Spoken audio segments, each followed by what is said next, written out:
Hello, everybody. It's so nice to see you here on a wet and windy day. Yes, that's me. This portentous title hides a very, very simple message, or a simple idea that I wanted to just explore some of the implications. Indeed, I am a teacher here at Chatsworth. This is one of the Chatsworth turtles you might have seen on the way in as you were walking through. And before I begin, I wanted to make two quick disclaimers about my talk. The first one is as I'm a teacher of fairly long standing now, I have been told all through my year, don't lecture the kids. Don't stand there at the front and tell them all your opinions. And so when they said, oh yes, you can talk for 15 to 18 minutes here, I was like, wow, I haven't done that for years. But you will forgive me if I keep this a lot shorter than that, because it's what I'm used to.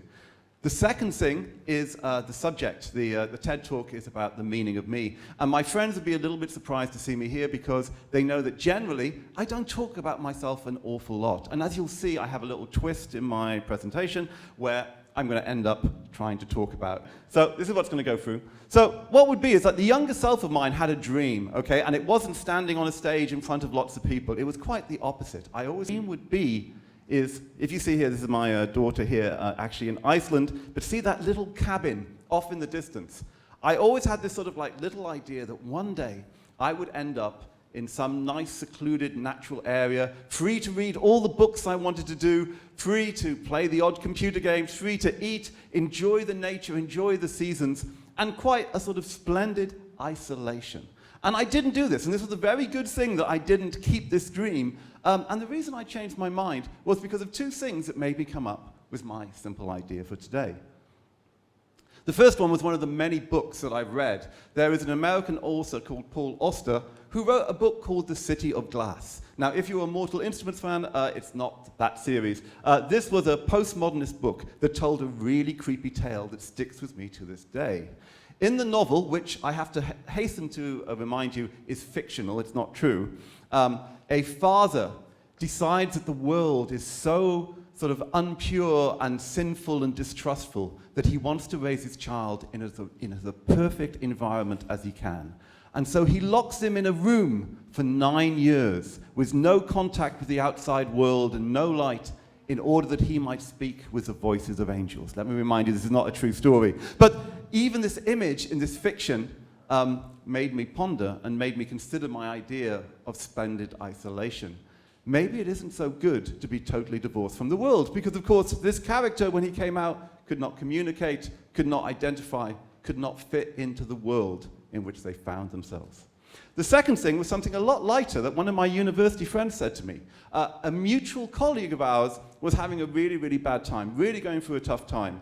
And my friend said, almost apropos of nothing, she said, you know what, I wouldn't be happy if my friends were all better off than me. And when I first heard that, I wouldn't be happy if my friends were better off than me, I thought, what a horrible thing to say. Don't we want to wish the best for our friends? Don't we want the best for our future? But she had a much deeper understanding than I had. She realized that if she was constantly at the person who was less than the people around her, less successful, less happy, less beautiful, that would affect her mental well-being in a negative way. And so I came up with this thought that I'm going to present to you today, that we define ourselves by other people.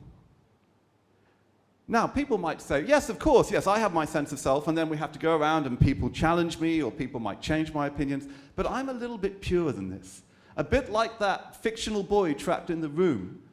I think the only way we get a real definition of self is through the interactions and the feedbacks from others, which has all sorts of implications that will come in. If all of our friends are worse off than us, or they're poorer than us, won't that make us feel, yes, I'm successful, yes, I'm good, and that? Likewise, the converse is true. If all of our friends are super, super above, we may want to be like them, but will we feel like we're like them? Won't that affect our mental health?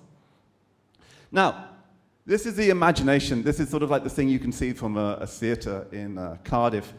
The idea is that it's not equal. Obviously, the people you spend more time with, the people whose opinions you respect, your family and your friends, they probably have more of an influence. But really, if we're in any society in the world, how can we define ourselves in that society without other people?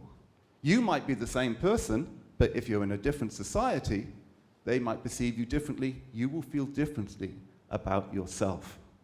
Now, as I said, this is very, very arguable matter, okay? Lots of people do lots of really, really good and fruitful things with evidence to back it, like meditation or gurus or retreats or going into monasteries and really focusing on the world. And I think that's a very, very good thing to do, especially in this fast-paced world. Having a moment to yourself, that mindfulness, is no doubt a good thing.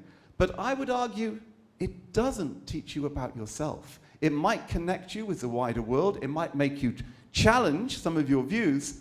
But ultimately, if you can commune with nature, if you can commune with the cosmos, that's yourself dissolving. And yourself isn't there. We are purely what we are from other people. So there's some implications to this. Now, I'm too much of a TOK teacher not to acknowledge that I might be wrong. I can think of some fairly interesting arguments to say, well, no, there is an essential self. There's nature. There's nurture. There are things that are intrinsically you that other people don't get to define. But what is interesting about ideas, even if they're wrong, is that the implications and thinking about them can be a useful thought exercise in yourself. So what I'm going to do is I'm going to just explore 5 of these with you and just see if they're interesting in the nature.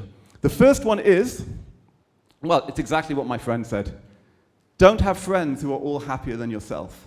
This works in a lot of ways, but when you think about it, you need to have a balance. Can you truly be a charitable, humble, generous person if everybody you stand with doesn't need charity, doesn't need help, doesn't need your opinions, doesn't need your involvement?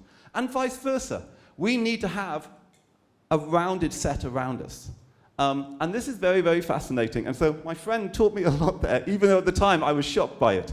The second one, this is an interesting idea. This is like an irregular verb. I am individual, you are eccentric. He is as mad as a bat. Maybe our definitions or ideas about this madness or not fitting into society is, again, a lack of definition. Whether deliberate or not, if I was in my log cabin up in Iceland and I thought, hey, you know what would be really good? Let's arrange all my cutlery in geometric shapes around the living room. I need somebody there to say, don't do that, don't mess up the cutlery. Give that feedback. Make us realize. Eccentricity and madness may just be a lack of being able to define yourself from what people are showing to you. The third one, this is a little bit interesting as well. We are all now, all the students in the audience, you're in school, you're in a homeroom, you don't always get to choose the people you're with. We always have our family around us. But where you can, maybe you should choose the people who surround you.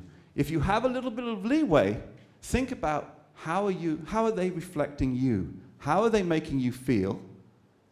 Is this a good thing? Is this the thing that we need? Is it balanced? The penultimate one. This is a little bit more contentious. If you don't like particular people, they may just be reflecting something of yourself. Now, this is a challenge one, but if I just put it this way, I would argue that if you come across somebody who is totally unlike you, you're not going to be particularly angry or reactionary to them. It'll just be like, oh, that's strange, that's odd.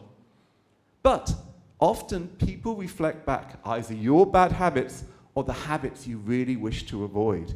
And I think you can learn a lot from the people you don't like as to elements of yourself, either things that you really believe or which you want to define, or the things that you're afraid of doing.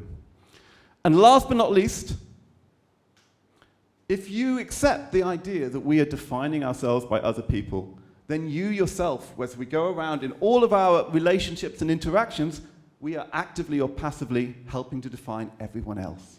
And therefore, this simple truism, be more kind, makes an awful lot of sense. Because ultimately, we are defining each other. And that one harsh word, or that one kind comment, or that one sardonic thing you write on a message board is helping to define how other people see themselves. So, this is a picture of my hamster. Also, if you notice, a bit like the turtle, happily content in his own world. My hamster is mad, by the way, but that's probably because he's on his own. So I want to conclude with the basic thought idea, which is that we, as people, define ourselves by the mad, bad, crazy, lovable, strange society that we ourselves form. And on a very small individual level, The meaning of me is all about you.